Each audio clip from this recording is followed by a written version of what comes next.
nin waxaan ku weydiiyey kalamaan ma dhegaysatid war naga tag oo maxaa dhacay mar dambena su'aal ima weydiin kartid sabab kalamaan ma dhegaysatay markaad leedahay maxay sheegtay ma tiraahid horta sheekadan kalamaana markii aad maqashiin how maxaa tiiriya may erti midiniidaysay maahino si aad u hesho anaa dawlada anaa darajale waxaan doona fali ka digtoonow dab hulaaqay noqote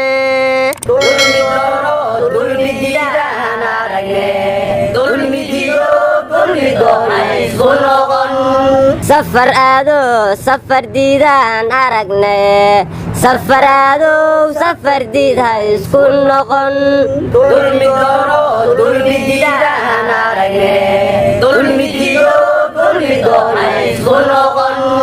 deen dambeeto dib u bixiyaan ka dardaarme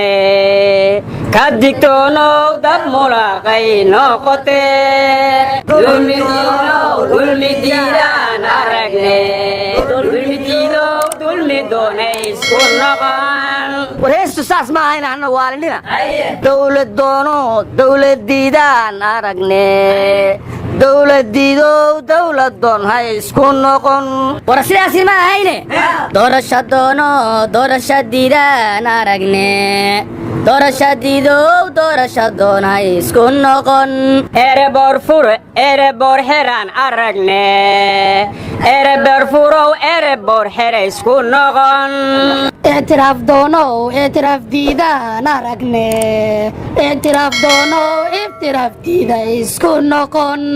ورمانتا هسي قرامي اتغاديسان مواد كان يقولوا قبصدي ورشيخ شريف اعتراف لو ما ديدينه كسمايا لو ديدي شيخ سفروw شيخ ديدان aragne شيخ سفروw شيخ ديد هاي اسكو نقون ورورتا وابا يابه جيدك حراشة موية ميان حيالات كلا جيرين وهي دمانتو لو waxaad la qaylanaysaan soo dawladdo jidadkii dhulka intay hore u xidhay jidadkii hawadana ku dartay uun maaha horyaaleen Soomaaliland mar hore isku dayday inay cuna qabataysaan daimika hadda idinkiis cuna qabataynaysaan annagu waa ku faraxsanahay war faasal cala wala wuxuu yiri Soomaaliya waxa u soo baxay siyaad barako dajira no wada heeda faysal wala maxamoogi 70 jir maxamed siyaad barra hargeysa xukuma shalayna sheekh maxamed idriis buu magaalada hargeysa iyo Soomaaliland oo dhanba ka masaafuriyay والشيخ مدحوينه نقضي الشيخ عادي كمد معنا لبدا الشيخ خلاص ما نديو شيخ شريف دي هودا لغا خيري مو بدا اسكمارو ايه دور ما يسيد على مسارك احمد مدو wax bad uu qayb galay waadani horta kaalay kismaayo hadii uu naqabateen la saaray axmed madow mu cala masaarkiisa cadaada ku qabsado ilaa cadaadu ku soo koray war ma haysaane madaxweyne sheekh shariif maanta afku fur war sheekh shariif weligii dawlad ma dhaliiline sidee wax u jiraan warnamiya wal mooshidiin dhayjaha bilada taabad honjo fabilaawe warwarka aadan isaaqaan idin fasire wuxuu idin yiri dheriga kulaylka karka ka keena war hanugu soo xoominina warka naga suga sheekh shariif wuxuu yiri farmaajo soo boorsadiisa iyo suud wata ayuu dalka yimid qayrana sidoo kale waxaan tiina kama gelin dalka annaga dhismaha dawladnimada naf iyo maal aan nooga baxay hanti aan gelinay dad badan oo qaali aan ku weynay mana ogolaanayno in si fudud loo burburiyo halka ay marsiinayaan ha joojiyeen war sheekh shariif hadalkiisa maadan dhageysane stop halka aad marsiinaysaan ku joojiya Soomaalina isku timaada ayuu yiri war sheekh shariif war kan la nimankan ayaga suulay garoon ka soo degeen markay garoon ka soo degayeen muxuu ugu celin way maanta lama celin lahayn war sheekh shariif madii naf imaala giliini usileeye horta maal meelisni yaaloy naf maaha iyo bireedjay may bagiliyeen daray soo baawi may meega nafeek ka babadi war xisbiga hadda sheekhay nabadda iyo horumarka waxay dhaheen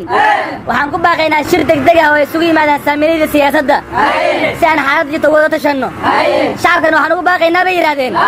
inay taageeraan dadaalada lagu ilaalinayo dimuqraadiyadda curdunka war ma haysida xasan sheekh la hadlay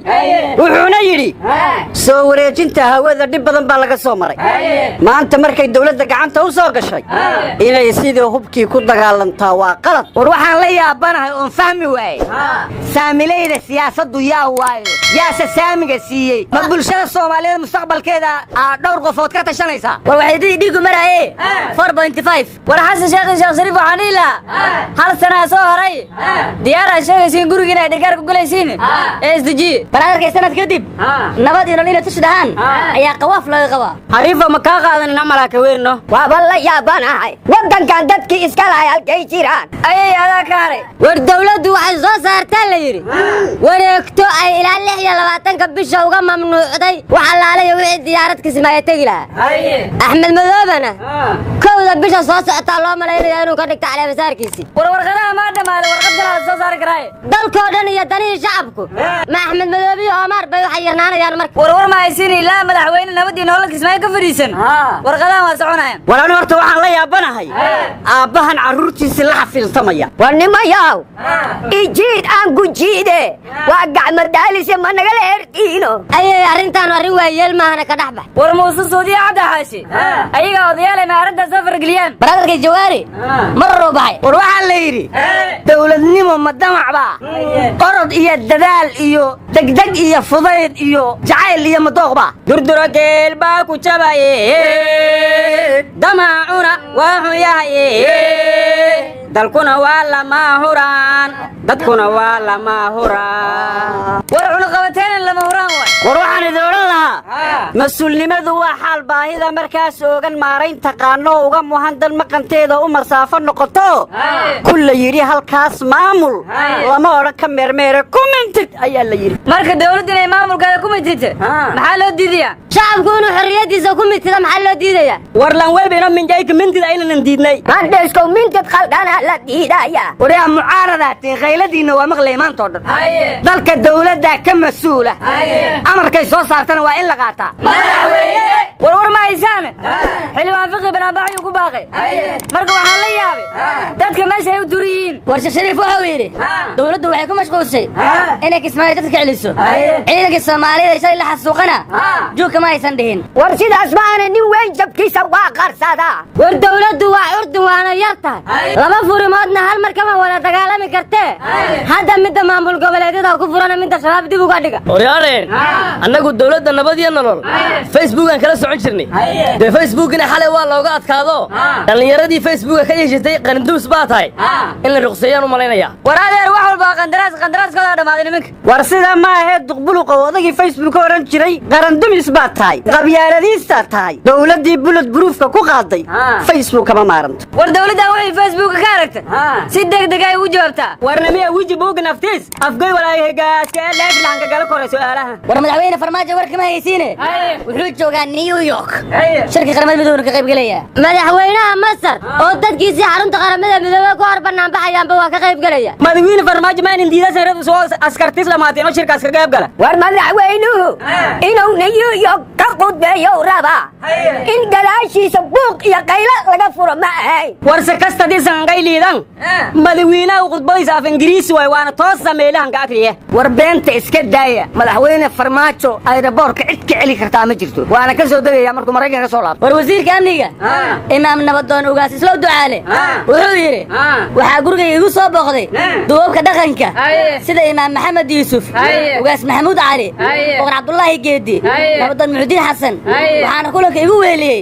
wasiir cismaan daallo gudoomiye cumar filish xildhibaan carabow xildhibaan xuseen caraale dawladnimo ayaana deeqdo yiri war wasiirka waa lagu korsaday waa ognahay ragii nabadii nolol ka tirsanaa ma dhameys salaad cali jeele cali geedi shaacali wajiis xagee ka baxeen war raggaasi meel ma fadhiyaan shaqada dhinac kale ka wadaan war ma haysiine shabaab waxay soo bandhigeen gaadiidkay ciidan ka furteen dad badanna waxay cabsi ka qabaan gaadiidkaas inay ku soo weeraraan ayagoo loo malaynayo in ciidanka dawladda ay wataan weliba muqdisho aad looga baqaya ayaa la yidhi xildhibaan maxamed idriisna wuxuu yidhi shabeellada hoose baabuurta ka imaanayso aad ha looga digtoonaado war jubbada hooseba waa tii hawada laga xiraye shabeellada hoosena maa dhulka laga xiraye isaga waxba nooga soo gudbina shibeelaha hoose hal hiro kii wari awnana dalaabilaashka gaalka ayaa ku weydiisadaan reed war jannaale ayada shaabaystana gudoomiye loo magacaabay war waxa moogidine daacish waxay dhaheen annaga ciidamo cusub ayaa tababar u wadnaa marka waxaa la yaabanahay Soomaalida isku mashquulsan iyo cadowga u tababaranaya furaya war John Biden wuxuu yiri Donald Trump baawarka madaxweynenimo waa abiyus gareeyay dad shisheeyaha oo telefoonada isaga la hadlaya 24 saac waa in impeachment lagu sameeyaa buu yiri war doonka kana abiyus kun kurburoa kana anay ma abiyus kani hoos sheentiyadina wasiyaasiyiintan aan ka hadlayno wejidooda waa gaduud cadaan iyo baluug meel raacna ma leh waryaaleen gudhuyey annaga markuu sheekh maxamed idris warkiisa nagu batay waan iska mustaafirinay markaa wixii warkoodu idinku bato miyaa iska mustaafirisaan waryaha warkaada warka dibaddu ahay maxaad warkaan u soo dhexgelinaysaa ayaad ku qaadana walaalka waaye war wixii waalan ii keenaan hadda weynaye ii keena wixii waalan diftar dawladdu ma argo inta ma ka deersi war naga balay ay dhiga war jacayl madax lagu wandooday shalay